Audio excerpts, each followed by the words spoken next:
Ha avuto una grande partecipazione di gente, circa 1 migliaio. La marcia degli indignati che si è svolta stamani ad Agrigento, organizzata dalla consulta pastorale con in testa Don Mario Sorce, i sindacati agrigentini, CISL, CGIL e UIL e i sindaci della nostra provincia. I partecipanti sono arrivati con i pullman da tutto il territorio provinciale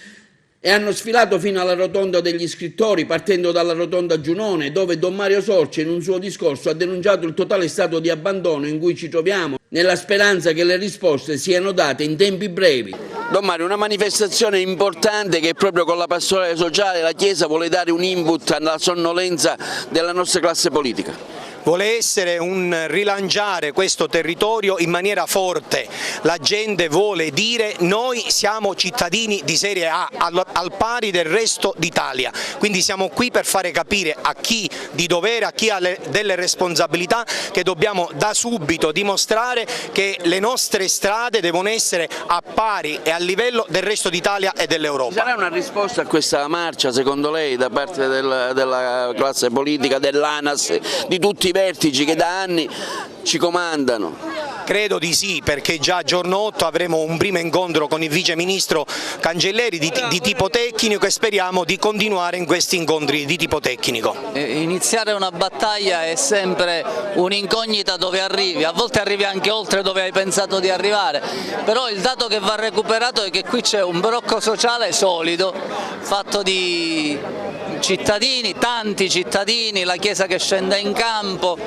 il popolo dei sindaci, il blocco sociale dei sindacati e di tante organizzazioni ambientaliste e non, per un grido che è unico, quindi senza bandiere particolari, senza la volontà di alcuni di metterci il cappello,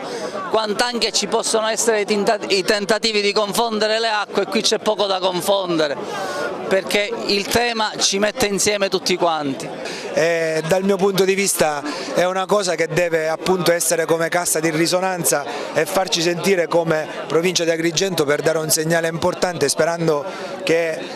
nei prossimi mesi si muova qualcosa appunto per il punto di vista della viabilità. È la situazione viaria che ci collega con le città più importanti, ma soprattutto col nostro interno, è pressoché ferma circa 40 anni fa, quindi questa manifestazione, gli organizzatori,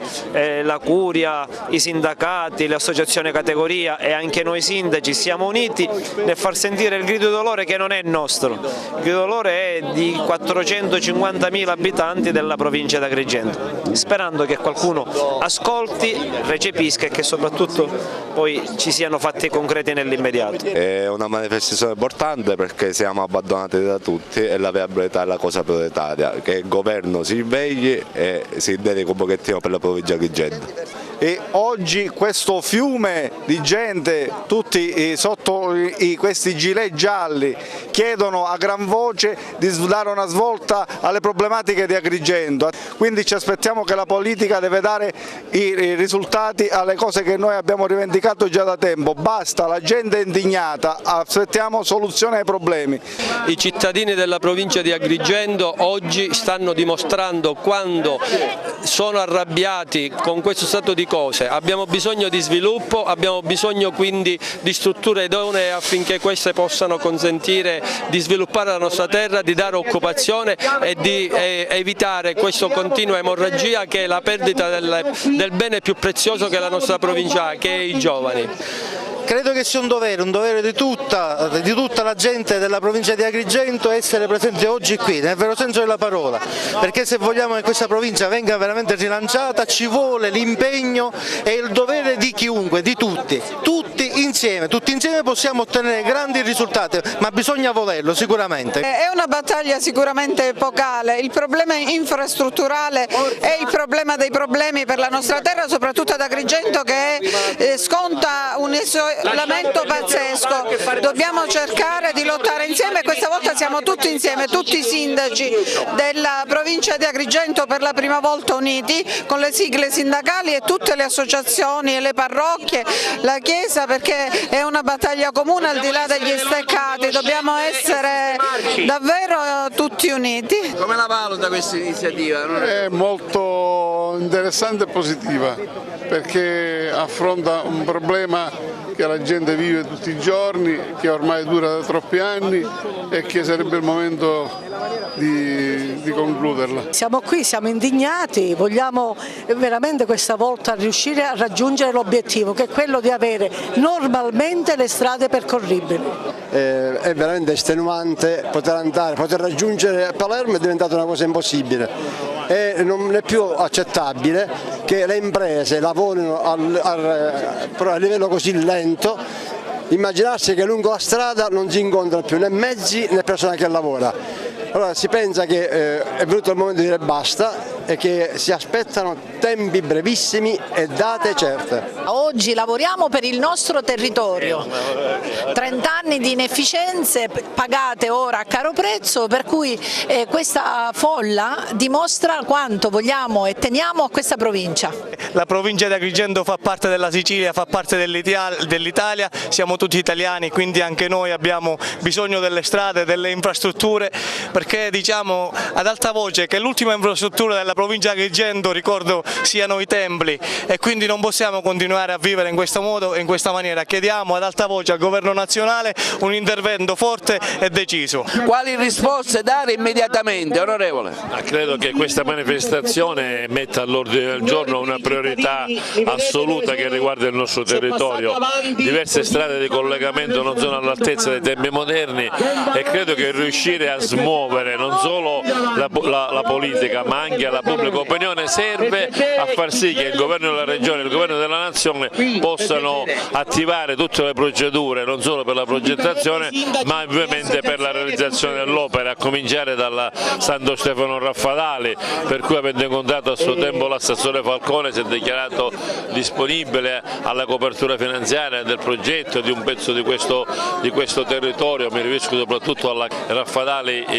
Cianciana, e quindi anche l'altra parte del versante che riguarda Palma Licata, così come anche il pezzo che riguarda Ribera a Sciacca. Dobbiamo mobilitarci tutti superando l'appartenenza dei partiti, perché credo che la prima cosa sia l'infrastruttura del nostro territorio. Sarà un risvolto fattivo, molta gente si chiede se effettivamente le istituzioni sentiranno qualcosa, faranno qualcosa, daranno delle risposte immediate a un territorio che ormai da oltre 30 anni è abbandonato, non dico Agrigento ma un po' tutta la Sicilia, lo vediamo con tutte le autostrade. Ci sarà un riscontro effettivo da parte delle istituzioni? Ma questo è quello che noi auspichiamo. È chiaro che oggi parte un'avvertenza: se le istituzioni a livello regionale e nazionale non dovessero dare dovute risposte non c'è dubbio che la mobilitazione dovrà continuare. Non è più tempo di chiacchiere, oggi abbiamo la necessità di iniziare a portare a casa risultati. La gente è attraversata da rabbia, sfiducia e rassegnazione. Di fronte a questi sentimenti io credo che le istituzioni abbiano il dovere di dare le dovute risposte e per quanto ci riguarda come organizzazione sindacale in maniera unitaria faremo in modo affinché oggi da oggi in poi possano arrivare risposte adeguate e soprattutto risposte concrete. Anche noi contrastiamo l'isolamento viario, tutto questo non fa altro che danneggiare. Noi siamo l'ultima provincia in Italia o tra le ultime, ci sarà un motivo, questo ci compromette il fatto che le nostre infrastrutture non ci sono, le strade sono chiuse, i ponti sono chiusi, quindi noi manifestiamo oggi perché bisogna urlare a gran voce che dobbiamo risolvere i problemi. Agrigento se lo merita, è una città stupenda, potrebbe vivere di turismo e dobbiamo essere tutti uniti alla lotta e a partecipare alla lotta odierna.